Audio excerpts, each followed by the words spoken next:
If you're making $100,000 and still feel broke, you're not crazy. You're being taxed. Not by the government, by something far more invisible. In this financial lesson, I'm going to show you the hidden 40% that's draining six-figure salaries and why earning more is no longer enough to feel secure.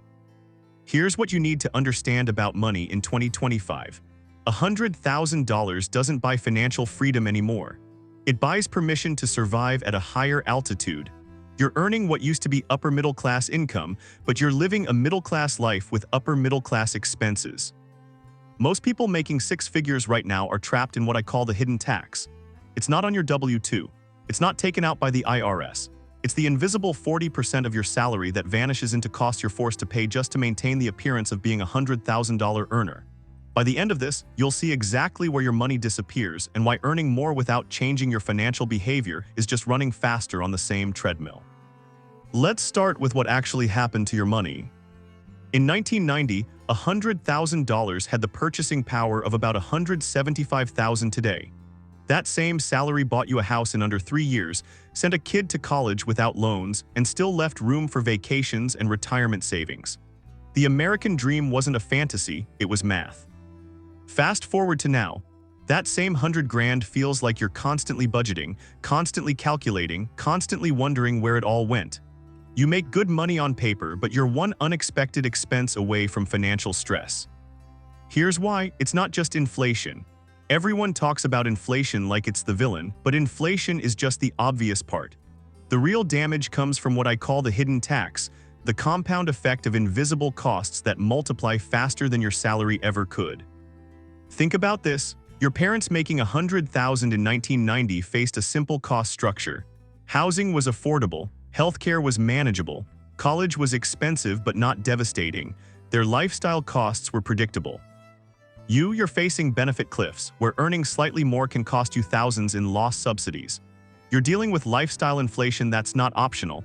It's mandatory if you want to keep your job, maintain your network, and raise your kids in safe neighborhoods with decent schools. You're paying premiums for everything because the market knows six-figure earners can afford it. But here's the part that nobody calculates.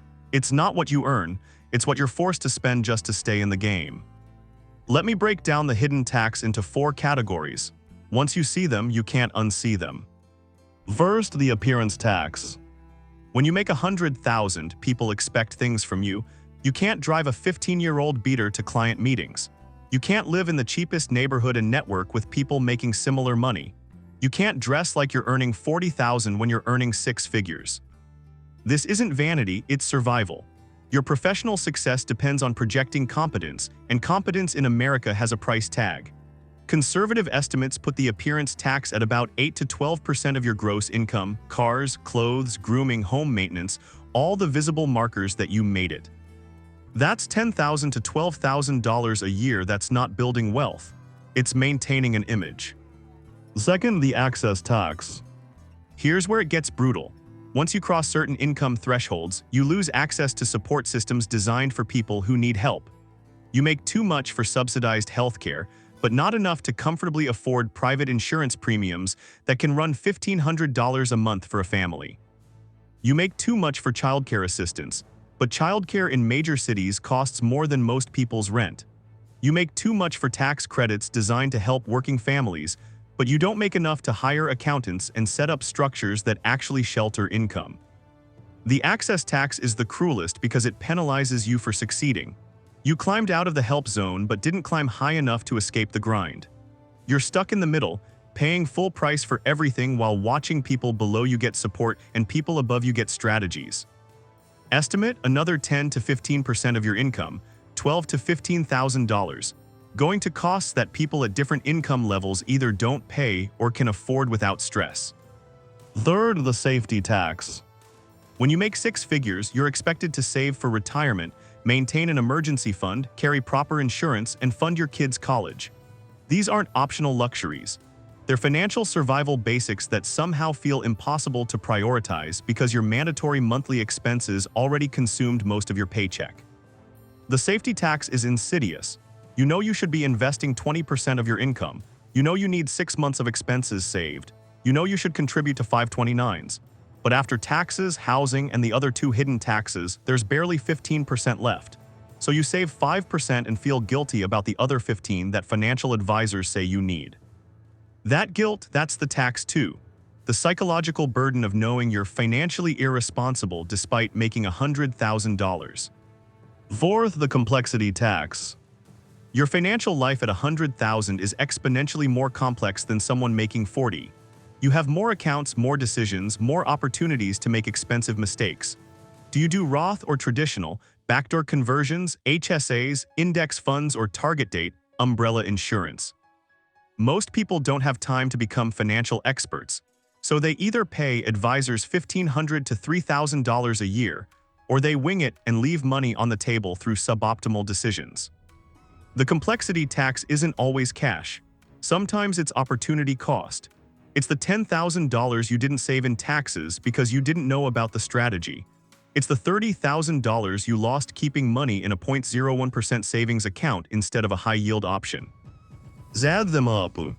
Appearance tax $10,000, access tax $12,000, safety tax shortfall $15,000 you should be saving but can't, complexity tax $3,000 in missed opportunities. That's $40,000, 40% of your gross salary, consumed by the hidden tax. And you wonder why $100,000 doesn't feel like enough. So let's talk about what poverty actually means. Traditional poverty is about lacking resources. You can't afford food, shelter, safety. That's real and it's devastating. But there's another kind of poverty that we don't have a word for yet: resource captivity. You have income, but you have no freedom. You're trapped in a cycle where earning more doesn't create options. It creates more obligations. This is the poverty of the modern $100,000 earner. You're not poor by historical standards, but you're not free either. You can't quit your job without risking everything. You can't take a sabbatical. You can't downshift to do meaningful work that pays less. You're stuck. And here's the darkest part. The system is designed to keep you stuck.